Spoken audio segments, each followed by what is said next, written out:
Merhaba arkadaşlar. Bugün ayva marmelatı yapıyorum.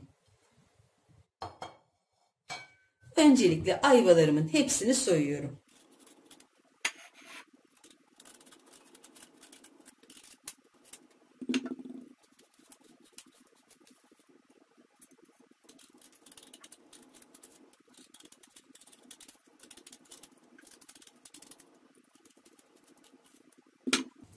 Bütün ayvalarımı soydum.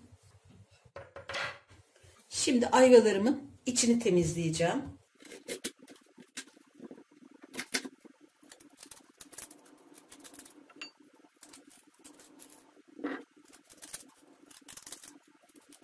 Şu kıkırdaklı bölmeyi iyi temizliyoruz.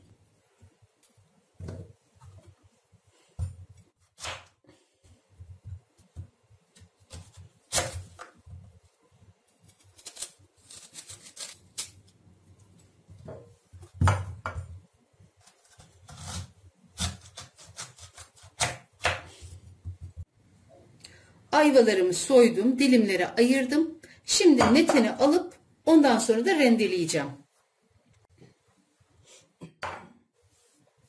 Ayvalarımı tarttım. 1 kilo 400 gram geldi. Şimdi bunları rendeliyorum. Dilerseniz robottan da geçirebilirsiniz. Ya da iri iri doğrayıp haşlarken el blenderı ile de küçültebilirsiniz.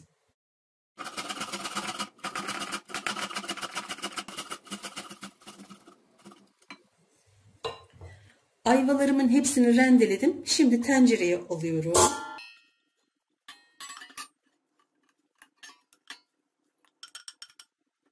Ayva marmelatında 1 kilogram rendelenmiş ayva için 4 su bardağı su kullanıyorum.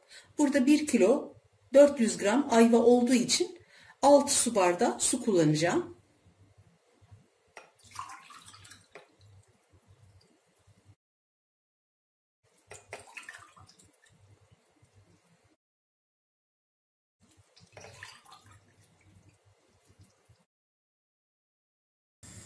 Tenceremi ocağa aldım. İçine 1 adet çubuk tarçın, ayva çekirdeklerini suyun altına tutup şöyle biraz beklettim. Küme haline geldiler. Şimdi bunu da bu şekilde içine atıyorum. İnşallah dağılmaz. İlk kez deniyorum.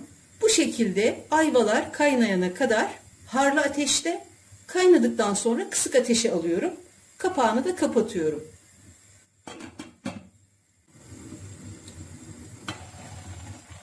Kaynamaya başladı. Ocağı tamamen kısık ateşe alıyorum. Şöyle 20 dakika kısık ateşte kendi halinde pişiriyorum. Yaklaşık 20 dakikadır kaynamakta olan ayvalarımın üzerine artık şekerini ekliyorum.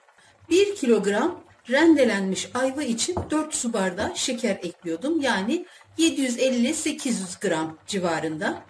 Şimdi burada 1 kilo 400 gram ayvam olduğu için 5,5 su bardağı şeker ekliyorum.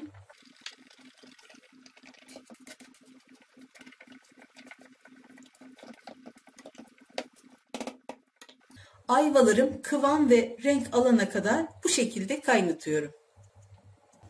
Maalesef ayva çekirdekleri dağılıyor. O yüzden şimdi bunları bir bez torbanın içine alıyorum. Güzel aroma vermesi için dilerseniz karanfil de ekleyebilirsiniz. Ayva çekirdeklerini bez torbaya aldım.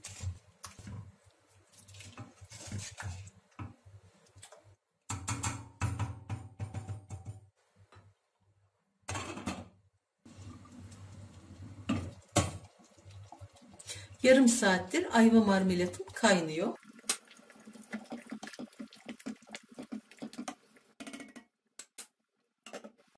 Yaklaşık 1,5 saattir kaynayan marmelatımın içine 1 yemek kaşığı limon suyu ekliyorum. Limon suyunu ekledikten sonra şöyle 5 dakika daha ocakta tutuyorum. 5 dakika daha ocakta tuttuktan sonra şimdi kıvamına bakmak için birazını bir tabağa alıyorum.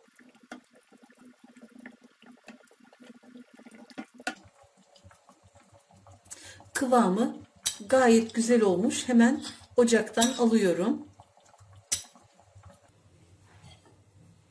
Önce içindeki şu Çekirdekleri koydum. Bez parçasını alıyorum.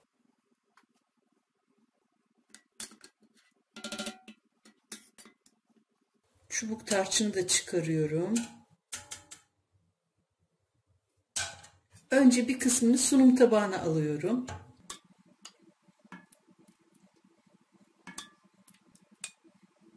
Hemen kavanozlara dolduruyorum.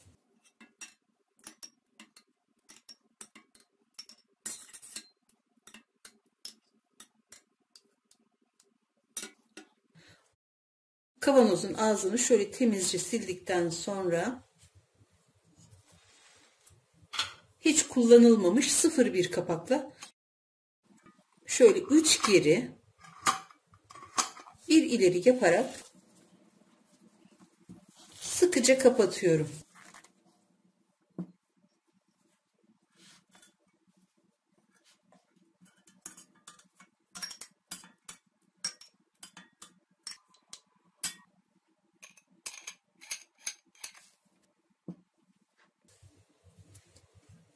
Marmelatımın son hali böyle. Daha da tam soğumadı ama rengi ve kıvamı çok güzel.